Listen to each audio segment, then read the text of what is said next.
It began like the first crack in a frozen lake, small, almost imperceptible, but then it spread, fast and violent, splitting everything beneath the surface.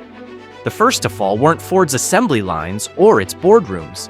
It was the suppliers, the unseen gears of the machine. In Ohio, a Tier 2 electronics manufacturer, an unremarkable but essential part of the vast Ford ecosystem, shut its doors overnight. Their flagship contract with Ford had disappeared without warning. The phones stopped ringing, the emails dried up. The CFO went home early.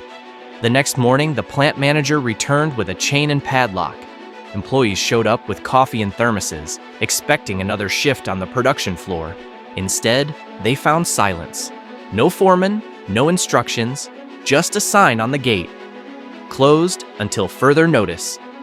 260 jobs disappeared. There were no farewell speeches, no exit interviews, just stunned disbelief. Some workers sat in their cars for hours, waiting for someone to say it was a mistake. In Indiana, a tooling plant that specialized in high-precision components for Ford's electric drive units filed for bankruptcy before sunrise. The final batch of machine parts never even left the dock. Customs never saw them, the trucks never arrived. Forklifts sat idle under flickering fluorescent lights, still loaded with unshipped goods. There were no news crews, no angry tweets, just locked doors and the hum of machines no one would ever restart. But this wasn't isolated, it was systemic. Truck drivers with no routes to run parked their semis in gravel lots, threw the keys on the dashboard, and walked away. Battery chemists, once celebrated as the alchemists of the EV revolution, were let go with 1 week notices.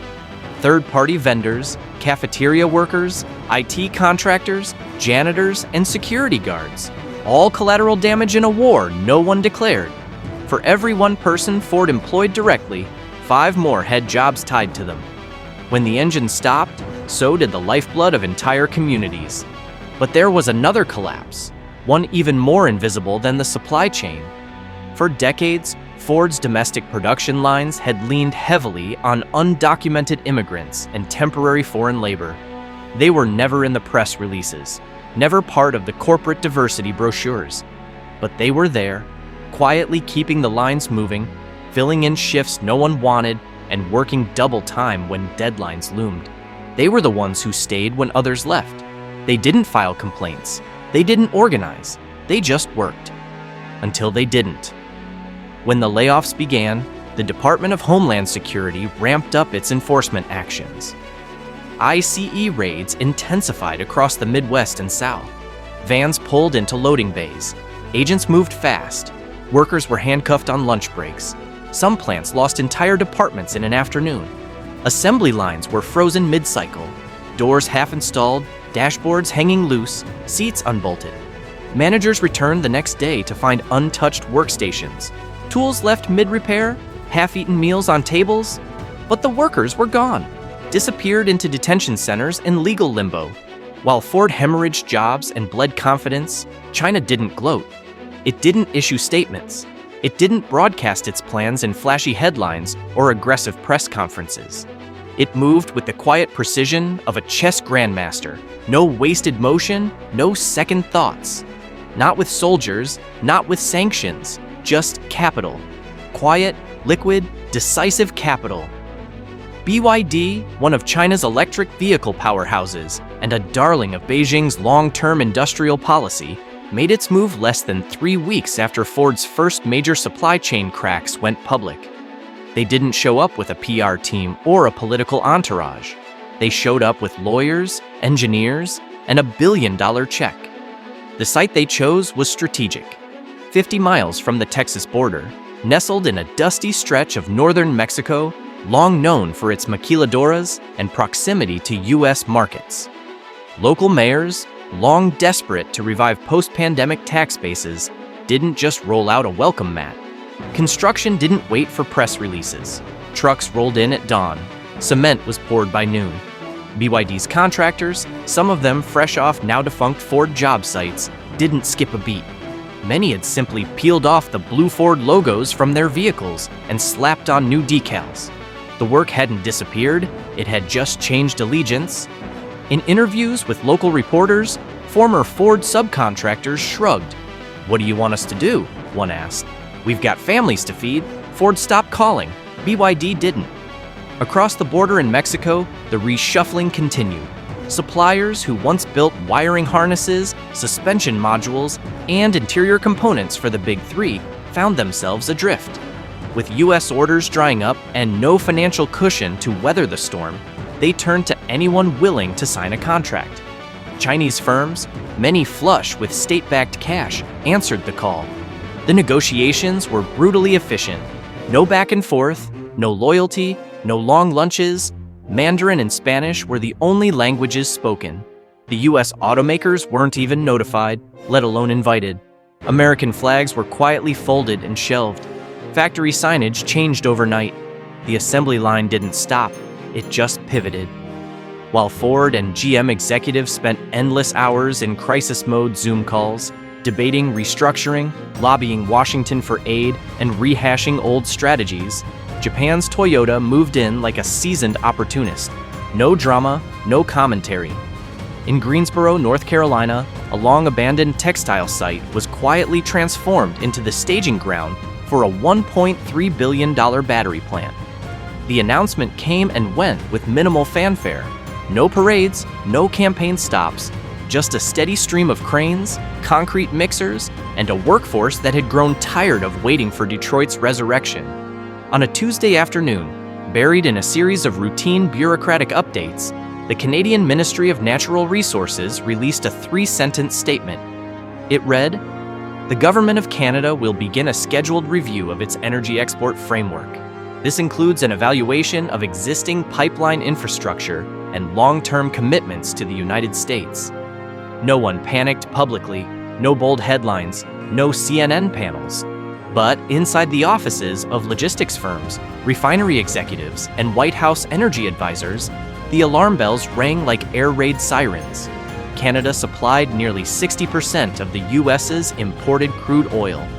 It kept the diesel flowing through the veins of America's industrial heartland, through factories, through ports, through last-mile delivery trucks. Without it, nothing moved. Within 48 hours, diesel prices in the Midwest jumped 22 cents per gallon. Independent trucking companies, already operating on razor-thin margins, parked their fleets. Logistics firms suspended routes. Ford's just-in-time supply model collapsed entirely. Parts didn't arrive. Cars didn't ship. The line went still. Dealers were told to expect indefinite delays. Customers were offered gift cards and apologies. But what they really wanted were their trucks. And then it ended. Not with fanfare, not even with a fight.